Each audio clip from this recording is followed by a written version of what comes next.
বলেন তো কার কার আমার মতো জর্দা ভাত অনেক বেশি পছন্দ, বিশেষ করে হচ্ছে বিয়েবাড়ির জর্দা ভাত। আই নো অনেকেরই পছন্দ হবে, আবার অনেকের অপছন্দেরও হতে পারে, কারণ আমি অনেকের কাছ থেকে শুনেছি এত মিষ্টি পছন্দ না, বা মিষ্টি ভাত বা জর্দা ভাত পছন্দ না, বাট আমার অনেক বেশি পছন্দ। তাই আমি আজকে আপনাদের সাথে ইজি হচ্ছে কিভাবে আমি বাসায় বানিয়েছি জর্দা ভাতটা, আমি আপনাদের সাথে ইজি রেসিপিটা শেয়ার করে দিচ্ছি। আমি ফার্স্টে একটা প্যানে নিয়ে নিয়েছি হচ্ছে তেল, আর সাথে দিয়ে দিয়েছি ঘি, যেটা আপনারা হচ্ছে বেশি করে দিলে আরও বেশি ফ্লেভার ভালো আসবে। আর এখানে হচ্ছে আমি কয়েকটা গোটা মশলা অ্যাড করে দিচ্ছি, তার মধ্যে ছিল তেজপাতা, হচ্ছে দারচিনি আর হচ্ছে লবঙ্গ।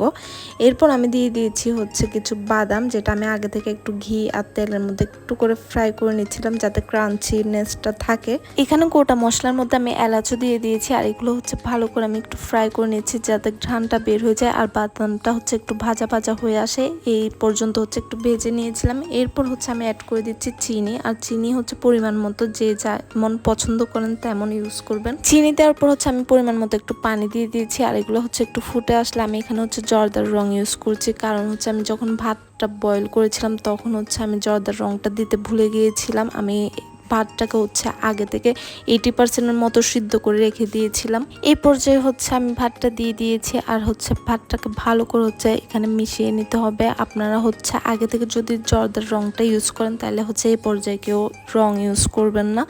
আমি হচ্ছে একটু হালকা রং চাচ্ছিলাম, তাই খুবই কম পরিমাণে ইউজ করেছি। অনেকে হচ্ছে অরেঞ্জ, একদম ফুল অরেঞ্জ কালার করে, বাট আমার কাছে এটা এত বেশি ভালো লাগে না। আর ফুড কালার আমাদের বডির জন্য ভালো না, তাই হচ্ছে আমি কম পরিমাণে ইউজ করেছি। আর এই পর্যায়ে আমি দিয়ে দিচ্ছি কিছু মোরব্বা, আমি ছোট ছোট করে কেটে নিয়েছি, আর হচ্ছে দিয়ে দিচ্ছি মালটা, যেটার অর্ধেক হচ্ছে আমি কিউব কিউব করে ছোট ছোট করে কেটে হচ্ছে এই জর্দার সাথে মিশিয়ে দিচ্ছি। এটা হচ্ছে ভালো করে একটু মিক্স করে দিতে হবে। আর এখানে আমি আরেকটা ভুল করেছিলাম, আমার যেহেতু পরিমাণটা কম ছিল, আমার একটা ছোট পাতিলে রান্না করা উচিত ছিল, বাট আমি হচ্ছে একটু ঢং করতে গিয়ে হচ্ছে এখানে একটু বড় পাতিলা নিয়ে নিয়েছি, কারণ হচ্ছে আমি একটু ঢং, তো সেটা আপনাদের বুঝতে হবে।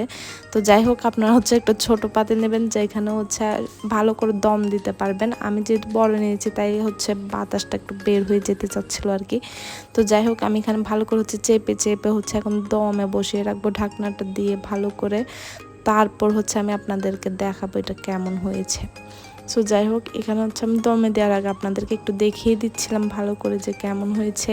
আপনারা চাইলে এই পর্যায়ে আরও অনেক রকমের ড্রাই ফ্রুটস ইউজ করতে পারেন, যেখানে কিশমিশ থাকতে পারে, বিভিন্ন পেস্তা বাদাম, অনেক কিছু, যেটা হচ্ছে আমি এখানে ইউজ করিনি। আর আমি এখানে হচ্ছে একটা সার্ভিং ডিশে হচ্ছে সার্ভ করার পর আপনাদেরকে দেখিয়ে দিচ্ছি। আমি উপর থেকে আরও কিছু বাদাম কুচি অ্যাড করে দিয়েছি, সাথে পেস্তা বাদাম কুচি। এটা হচ্ছে আমি আমার বাসায় খাওয়ার জন্য যেটা করেছিলাম, সেটাই আমি আপনাদের সাথে রেসিপিটা শেয়ার করেছি। আপনারা চাইলে আরও অনেক রকমভাবে রেসিপি আছে ইউটিউবে বা ফেসবুক, আপনারা ওখান থেকে দেখে নিতে পারেন, বাট আমার মনে হয়েছে এটা অনেক অনেক টেস্টি হয়েছিল, যেটা হচ্ছে বাসায় ইনস্ট্যান্ট খাওয়ার জন্য আমার মনে হয় ঠিক আছে। তো আপনারা এই রেসিপিটা ট্রাই করে দেখতে পারেন, খুবই ইজি। জর্দা ভাত বানানো আসলে অনেক ইজি। আর এখানে ড্রাই ফ্রুটসের ব্যাপার হচ্ছে আপনারা যত বেশি দিতে পারেন সেটা আপনাদের ইচ্ছা। এরপর হচ্ছে আপনারা নামানোর আগে একটু ঘি দিয়ে দিবেন। So that was it for today. আল্লাহ হাফেজ।